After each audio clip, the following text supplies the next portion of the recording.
Good afternoon. Give everybody some time to come in. I like that music in the background. Thanks, Tiffany. Let me turn it up.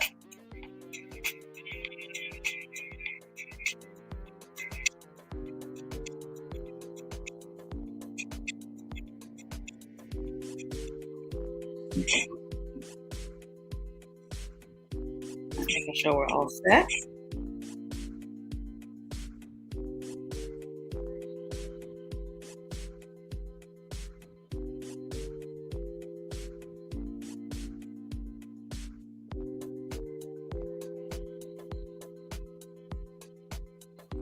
Okay, I can see you. Hey, Tempest. For some reason, I don't see it. Let me see. Maybe I gotta. You guys can leave comments and do all that good stuff. There we go. Thanks, Tiff. Leave comments, put your name. When you see it come up on the screen, if you don't see your name, just put your name in the chat because I am on the platform, the StreamYard platform. And so sometimes if you don't go through all the permissions, it doesn't let your name come up. But that is neither here nor there. Hey, everybody. Thank you so much for joining us this afternoon. We have an amazing chat coming up with none other than Nicole Flowers. I've worked with her in PR for some time now. And I just want us to chat. I want us to talk about the importance of working with a publicist. When do you need a publicist? Should you just hire one for special events, right? Should you have one throughout the year? Is your brand at a place where it needs to retain a actual publicist? So, hey, Tatiana from Texas. All right. We have two Tatianas. We have another Tatiana that just joined, and I had one time mistake her for you, but I think it's Tatiana from Texas. So just drop your city when you come in. Let us know if you ever worked with a publicist before. We're only going to be on here for about a hot 30 minutes. And we are going to let Nicole Flowers come on into the room here shortly. Let me read her bio to you. It's short and sweet. And then Tiffany, you can bring her up to the stage. But we have Nicole Flowers, a seasoned PR marketing expert with more than 15 years of experience, not a 90-day class turned expert. No, I'm just saying, right? 15 years of experience delivering wins to clients. I'm one of them. Her specialties are earned media strategy, multicultural communications. Nicole is passionate about helping clients of all sizes utilize the power of PR to build and maintain positive exposure. And so, hey, listen, right now she works in the PR field for a corporate firm. She's on her lunch break. I snagged her up so she can come to the stage and have a nice little CEO chit chat with us. So would you please welcome to the stage none other than Nicole Flowers. Thank you. Oh my goodness. I'm like, I caught you in work mode. Yes. And I'm extremely excited to be here. Obviously, Coleen, we work together and always great times with you, like even just joining the chats online. So to be a part of one is amazing. So thank you for that. And hello to everyone who's tuned in today. I really hope that I can answer any questions you have. Obviously, Coleen read my bio, but to give you a little bit more about myself. So yes, I've been in the PR game for more than 15 years now, came straight out of college, working on the entertainment publicity side. Trey Songz was my very first client. So imagine a 22-year-old girl who snagged Trey Songz as a client. Super amazing, super exciting. Did it just based on the power of social media and creating lanes for myself. So that's where I started. From there, I went on to work with nonprofits, local community organizations, other entertainers who are on the come up, entrepreneurs like some of you, obviously. Well, all of you actually, CEO chicks, hello. So I've worked with some of everyone, all types of clients you can think of. I'm talking Wells Fargo, Kellogg's, Jack Daniels, Walmart, any brand you've heard of. 9 times out of 10, I may have supported them in some capacity. So for me, The passion is really bringing what I've learned in all of my years from entertainment, corporate, and nonprofit together to really help entrepreneurs, solopreneurs, and small business owners understand how much power PR has, and then also how and when you need to go about hiring someone for PR. Yeah.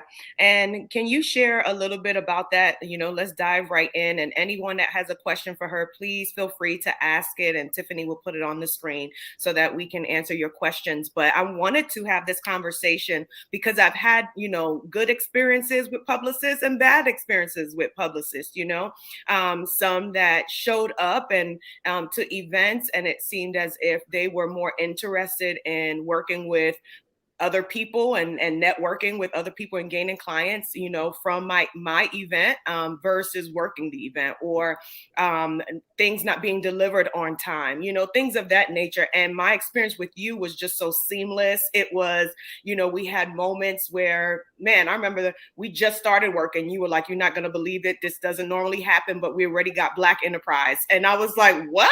It's only the press release went out like not even a week, and you had people already ready to feature myself. So can you just share, like, what do people look for when hiring? What should they look for when hiring a publicist?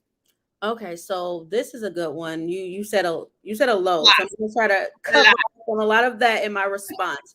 But the first thing you look for in a PR person is a PR person who seems to have a handle on the type of work you do, right? So like if you're looking at a PR person who only works with celebrities and you have a fashion brand, does this person have the type of contacts that I need, right?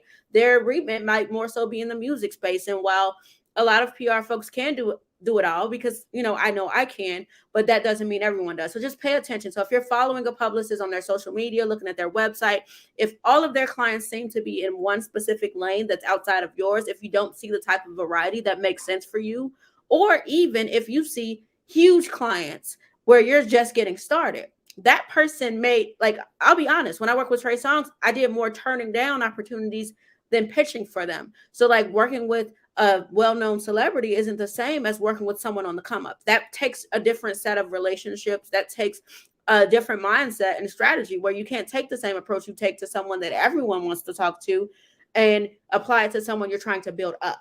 So really pay attention to, who are they working with? Are they working with anyone similar to me? Not necessarily your competitors, because that's one thing too. I prefer not to work with anyone who's doing the same thing as my client. So I wouldn't take 2 beauty brands, for instance, 2 hairstylists, 2 MUAs, because you're going to be picking and choosing between who you're going to put forward for a certain opportunity. So like I take this from the big corporate world where we don't do client conflict. So if we're working with Target, we're not going to work with Walmart. So really pay attention to who their clients are. Also, how they talk about themselves versus their clients. Because one thing is, a lot of PR folks, there's nothing wrong with being super flashy and well-known and popular. But if it seems like all you see from them on their professional pages, obviously not their personal, is, look who I met. I met this celebrity. I did this. I did that. And it's less about the opportunities that they actually secured for their clients, then that might not be someone you want to work with or align your brand with. So you really have to just pay attention to how they move. And you'll really understand, like, okay, this person works with entrepreneurs. Even if they haven't worked with someone like me, I know they work with entrepreneurs. I see them delivering coverage. I see them posting their wins. And then you have a better understanding. But if all you see is me with this celebrity, me at this event, me doing this, me, and not my client, then that's really going to help you understand if that PR person is for you, is suitable for your brand and your business. And to ask questions. When you talk to a PR person for the first time, ask questions. Ask for examples of clients they work with similar to you, right? Ask for, like, typically I love for people to come to me saying, hey, I love to be in these 3 outlets. And I can give them the realistic view of, okay, this outlet might be challenging. However, here's how we get to it, versus yes, yes, yes. Watch out for the yes folks. If they tell you they can absolutely guarantee everything you ask for without flinching or without giving you a caveat, be mindful of that, right? Because I'll be honest, when I first started working with Coleen, I didn't know if we were going to get, I didn't know if we were going to get Black Enterprise out the gate, but we were going to try, right? Right. And we had the right story at the right time. But at no point did I say, oh, I can guarantee Black Enterprise. Like, that's my biggest watch out. If someone says, I can guarantee you coverage from these 5 outlets, what type of coverage is it going to be? Because sometimes when people are guaranteeing this coverage, they're writing a press release, they're grouping up like 10 entrepreneurs, putting them in one story and put it on the wire. Guess what? Let's talk about that. Let's talk about that, because I get so many messages about, I can get you in Forbes, I can get you in this, I can get you in that, but you have to pay. Can you talk about paying for PR versus, you know, what we do and how you organically just do outreach? Can you talk about the difference so that entrepreneurs can know? Yes. So there's two different lanes to this, right? Because naturally you pay for PR services. So when you hire a publicist like myself or PR agency, you are paying for our expertise, our relationships, and our ability to take your story and turn it into something that media, influencers, or other people we want to align you with care about. So you're paying for PR in that aspect. You're paying for results. But a lot of people are now selling paid placements where you're not paying for their thought process. You're not paying for their relationships. They're saying, hey, I'm going to get you in Yahoo Finance. I'm going to get you in all of these places, right? And all that is they have a relationship where they have a PR Newswire account. Let's say that's one of the PR wire distribution companies. They're going to take 10 entrepreneurs that they charge whatever amount of money for. They'll pay their little $1,000 or so for that wire distribution. And now they put it up and it's like, oh, I've been in this story. It's been distributed and it's in 10 outlets like Yahoo Finance, but that's not real organic coverage. So what happens with that coverage is when you're going to, sorry, my dog is wanting attention. When you're going to be verified, like let's say for Instagram, they're not counting that coverage from a wire distribution because it's not seen as real coverage. Wire distributions are usually for when companies want their story to go wide, and they're not necessarily looking for those stories to build credibility, because guess what? You pay for that. That person paid for whatever is written in that story. They wrote the story themselves or had someone write it and submitted it. What helps with organic earned coverage that a publicist delivered, it means that I personally reached out to a reporter on your behalf or a producer and said, hey, here's my client. Here's what's going on. We'd love to have them talk to you about XYZ. And they were interested. So now when they write their story or produce a segment, this is that third party endorsement that gives credibility because someone else was interested enough in your story to tell it. So now that type of coverage is going to have more weight than a person that paid 10 times. It doesn't matter how many times. If you see, this is the telltale sign too. If you see PR Newswire, California or whatever, date, and then there's a story, and you notice like in all 10 articles, the story is verbatim the same, and there's an about this person, about that person. That's a press release, a glorified press release that they're trying to pass on as an article. And it's honestly becoming a lot more prominent. And don't get me wrong. I don't say don't absolutely do them, because sometimes those can work for you, but understand how they're working for you. Right. We might have people reaching out to you that hadn't seen you before. So it's great for that perspective. But if you're trying to build authentic, organic coverage to really set you and your brand up for success, then you need to work with a publicist who's going to deliver earned media for you. Yes. To get you earned coverage. On the flip side, there are also magazines that only do pay for play. And there's no shade to those either, right? Because there's a time and place for everything, right? You might say, you know what? I'm going to go ahead and do the paid placement because I just want a lot of eyeballs on this. And I'm not worried about the credibility and all of this stuff right now because I just need eyeballs right now. You want eyeballs? Great, go do that. But if you really want to build your name, your reputation, and your brand, then you need to work with a publicist. Yeah. So, and publicity costs, right? Yeah. And so I was just going to say, yeah, because there's a question in the chat I'm going to pull up too. He's so cute. Hi, we see you.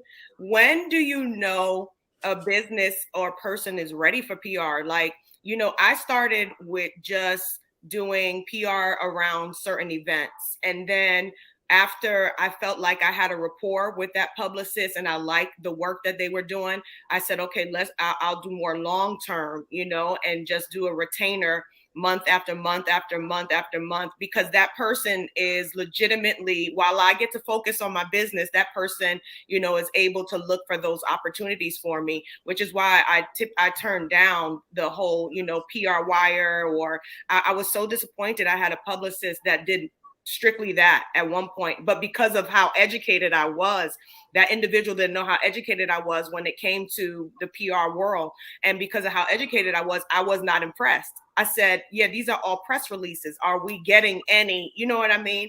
And so this is why I like having conversations like this, because sometimes, a lot of times, entrepreneurs do not know, you know, they can get excited about wires, all PR wires and press releases all day long. But again, those organic, you know, we are interested in your story and we want to hear. And we have our community right now needs what you offer, which is a very much a part of being featured, right? There's a need for what you have in the marketplace. But overall, when is a business prepared for a service such as yours?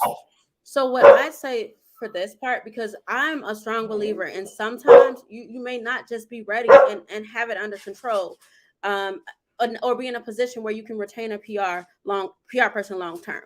So for me, it goes a couple ways. One, just overall, if you have something huge coming up, let's say you're launching doing a rebrand, you're doing something where you really could use an extra push in helping you get the word out, and someone who can strategically map out what that looks like, I'd say hire a publicist, even if only for that launch, right? And a lot of PR folks want you to be signed to them for a year, 2 years, because it does take time. But I understand entrepreneurs are stressed, and honestly, you're going to pay a PR person for a year, 2 years. You might not have something going on, but 4 times a year. So, you know, you're spending money once a month. If you can afford it, great, because it is a part of building. But I also believe in take on that one project, right? So like my biggest thing with folks coming to me from a PR perspective is when I look at your channels, I should be able to clearly understand exactly what you do. Because if I can't, then a media person can't, right? So just one, making sure it's clear what you offer. Like a lot of folks are getting approached by media. I think your dog needs to go out. Yes. You want to walk and talk like we do all the time. Don't worry. Do what you got to do. Usually around this time, you are taking him out, and he is like, I do not care if you are talking to CEO chicks. You about to take me outside. Yes. Yes. Let me alleviate myself. Yes. Thank you. Because I've learned to ignore her, if you can't tell. But so what I was saying is that basically, so just looking at your channels, looking at your website, making sure it's clear and understandable what you do. I need to be able to go in there and understand who you are, what you do, why your brand exists, not because you sell products, because everyone sells products, not because you do hair, because everyone does hair, but why. Your why is very important. Once you figure those things out, you're ready to work. You could be ready to work with a PR person, right? Just because you understand your why, you know exactly what you're looking for and why you need PR, right? Because some people are like, oh, I need PR because I want to make more money. If you're just in it to make money, PR is not a direct mechanism to driving sales. It definitely helps to see your name in print, online, see you on TV shows, because you're building that credibility and showing you as an expert, as a leader in your space.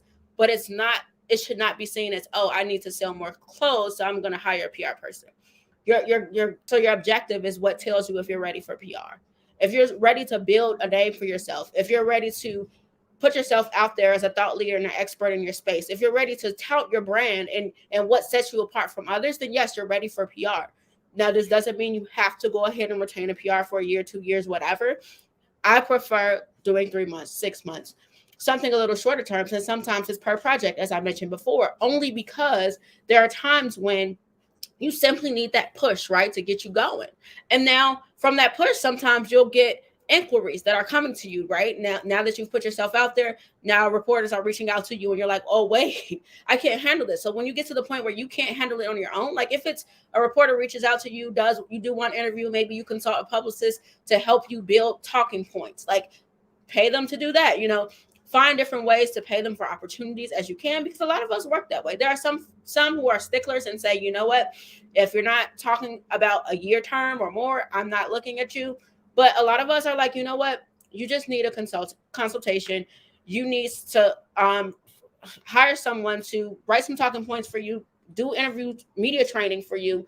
Like there are different ways you can utilize PR where it's not always coming out of your bottom line on a consistent basis. I really believe in giving people what they need and letting it be mutually beneficial versus, oh, let's work together for a year, knowing you don't have activity to match that year or to justify that money going out of your pockets. And then the publicists, honestly, you don't want them spinning their wheels on things when you know your money could be better used elsewhere and their time could be better used elsewhere. So speak about that budget. What can someone expect when it comes to hiring a PR financially? What does that look like on average? Honestly, the average is so insane because you could pay a couple hundred to hundreds of thousands, depending on what it is. But for the at the smaller level, I would say likely no less than $500 a month, but could be upwards of 5,000. Again, it depends on your budget. It depends on the level of the publicist you're working with, or because for me, I know I could charge a lot more, right? I work in corporate. I've been doing it for 15 years. I'm at a director level at a top global agency. I could charge more, but I also look at my clients and who they are. Because why would I charge an up and coming person who's not making the level of money as a corporate, a corporation? Why would I charge them something that's going to break their bank? It's not going to help them. It's not going to build them. But and not all PR people have to think about that, because if it's not in your budget, then typically you just go find someone who is. But for me, I just look at it based on the client, and that's different. I know I've been a unicorn in this space. Yeah, seriously. I know you have a hard stop at 30 minutes here, but we talked about the price. We talked about what to look for. If you have any questions, we can take one more in the chat.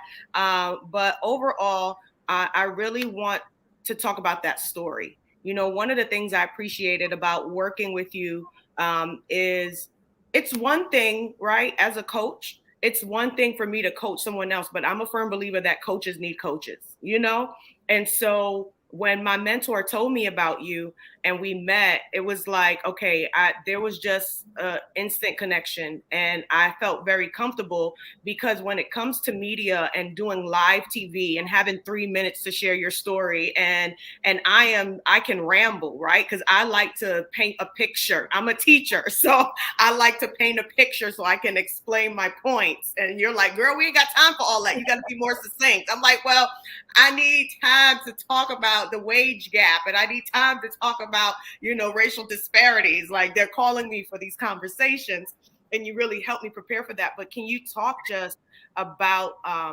what it's like when you get that moment, on air for clients? Honestly, for clients, what I always tell them, there are a couple key points that I always remind them of. One being, you're not there to answer questions. You're there to get your point across, right? Remember that. They're going to ask you questions, and you have to answer them in a way that gets your point across, because that's your objective. The reporter, producer, host, their objective is to ask you questions. Yours is to get your point across. So what I like saying, have a roadmap. What are 3 things you want people who are watching or reading this interview to know about you? 1, it should be who you are and what you do. That's important. We got to know who you are, what you do. 2nd is your why. Why should I care that you do this? What about you doing this sets you apart? And it's not comparing yourself to anyone by any means, but it's really just saying, hey, this is my personal connection. Your why is very important, because it's going to differentiate you from anywhere else. And the last part is, what do you want me to do about it? Your call to action. You should always have a call to action. So is it go to my website, donate to my organization? Is it book me for this? Like, you should always want who I am, what I do. Why me? Because that's your story. That's really your story that makes you unique. So if you have a personal connection to your line of work, you started your business named after a family loved one you lost, or you started it because you struggled with doing hair, or you're a child and you self-taught yourself and you want to do the same for others, whatever your why is, that's going to be very important. And last, you always end an interview letting people know what to do next. What should they do with this information? That's important. Those are the 2 things. Awesome. And those usually come in the form of talking points. So like, right. It has to feel conversational too, like that. It's just such an art with it. You know what I mean? For it to feel conversational, for us to get to a place to where we are dialoguing and answering those questions, at the same time. Yes. And typically you only have like 3 minutes. Yeah. And then one important thing I always say too, because a lot of people are afraid, especially with live TV, is like, 1, be yourself. Because once you say it, it's live. But the most important thing I say, whether it's live TV interview or not, is never repeating a negative or saying anything that you wouldn't want to become a headline or become the story, right? Sometimes we volunteer unnecessary information when we like to talk, or we say things that maybe we weren't ready to say. Like, don't reveal something that you're not ready to launch or that you can't really speak to. Don't reveal anything that's not confirmed. Like, really understanding that there is really no such thing as off the record. Even if a reporter says off the record, what do you think about this? Don't answer that question. Don't answer anything that you wouldn't want to become the story or attached to your brand. Awesome. Thank you so much for your time. I mean, your little furry baby is not trying to hear us today. She is not, because she's just been outside and she's still barking. But thank you so much. Any last words before you go? Thank you, ladies, for tuning in. Any last words before you go, Nicole? Honestly, I just say, like, believe in your brand, understand your why, and that will take you a long way. Like, just know that, because knowing that is a huge difference. And it might even help you get some initial PR under your belt before you're ready to hire someone, because now people are seeing your why and understanding your story. Make sure your story is a part of what you do. Even on social media, who you are matters to your brand. It's a huge part of it. And I'm sorry about my dog. It's okay. Thank you so much for being with us. I know you're headed out. Thanks. Thank you. We'll talk soon. Soon. So yes, ladies, thank you for joining us for this amazing pop-up. Again, as Nicole mentioned, she works full-time as a publicist for a corporation, and I just was so honored to be able to work with her. On and off, she'll help me with certain things, and I just wanted to bring the information to you after just different experiences that I have had, knowing the caliber of her work and work ethic and communication and ability to really say, okay, these are the benchmarks I want to hit. These are the media outlets that I'm reaching out to on your behalf. This was the overall response. And not only that, she helped with just like bookings as a whole, like as one of the things about social media and as we're growing overall in technology and being online and all this stuff, you get more requests to actually speak. People think that, I love going out and speaking. I'm like, it's not something that let me put it like this. I can live without it. You know what I mean? I can live without it. And I really want to focus on my tribe. I want to focus on my business. I want to focus on my family. So I've really designed my business to be what fits my lifestyle, if you will. And so when I get requests like that, oftentimes I'm like, is this one I need? You feel like I really need to be at? Is this an engagement I really should take? And I consult my team on that. So there's been no's a lot lately. Even sometimes, even if it was virtual, it's just because sometimes I need my headspace and I understand my mental capacity and my time and everything and what I can do and what I can't do. And so it's just good to have people on your team to kind of bounce those things off of. And she is so right. After working with her for about a year, I've worked with some other people she's recommended. After just working with different publicists, what ended up happening is an organic outreach. I get producers that reach out to me. I had one recently for the CW that I'm still kind of we're discussing about doing. I had different local news reporters that reach out. So overall, I really just wanted to have this quick pop-up to just have conversation and talk about the importance of a publicist and how you can really utilize a PR within your brand without breaking the bank. And so make sure that they come with a plan. Make sure they come with giving you a little bit of their background, how long they've been doing it, their areas of expertise, because you can hire different publicists as well for different things. For some of us that have brands that are expanding, right? As you can see, we're going to be doing more merch and things of that nature. And so as a result of that, looking for someone that focuses on apparel is a real search for me, but not right now. And it's coming, right? And so it's just, I wanted to have that conversation and dialogue so that you guys can know what what to look for, because social media has a lot of people, like she said, just really flashy, kind of making it seem like and appear like they're working with a lot of the who's who and they're responsible for that person's success or exposure. And in fact, they're not. And you just want to really, kind of scratch and look beneath the surface a lot of times. And get at least 3 quotes, you know what I mean? Get at least 3 consultations and really see how people come at you and what they're offering. And so that is it for today. I'm going to take a quick lunch break and go get my kids from school, but I just wanted to pop in. And I'm looking at doing another pop-up similar to this. Of course, we'll do more with February coming and approaching. I want to talk about marriages. I've been so brokenhearted about all these divorces that I'm seeing online. That's my timeline. It's really been something. So I want to bring some experts to help us when it comes to being a CEO chick and being married, right? And keeping our marriage and making sure success doesn't tear up our households. That's just so important. So I want to have conversations about that as well. I'm sorry I can't see you guys your names. I'm so I want to call you by name, because I guess on this app, for some reason, I don't see your names. But thank you all for joining. I'll pop into the chat and get with you all later once I have a little bit more time. But God bless you all. I'm so excited about 2022. I really believe that God is going to do some great things. He's going to continue to bless you, increase you, expand you, and allow you to just really apprehend some of the things you've been praying about, right? Because you've been faithful, because you've been diligent, because you did not quit, right? You literally did not throw in the towel, and you had every opportunity to do so, and you did not.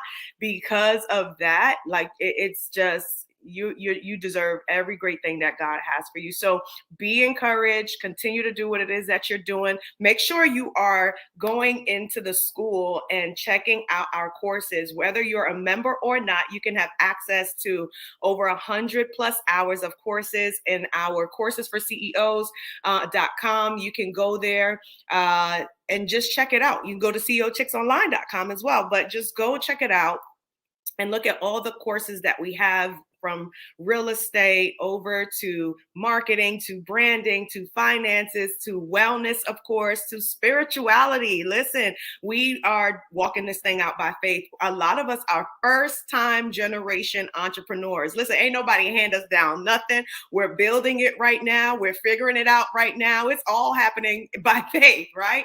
And our faith without works is dead. And so we're making sure that we are showing ourselves to be studying, to show ourselves approved, and learning and understanding business acumen. And we're deep diving into the things we need to understand about team building, about leadership, about organizational growth, about marketing. It's our job to do that, because our organization will only go as far as we can lead it.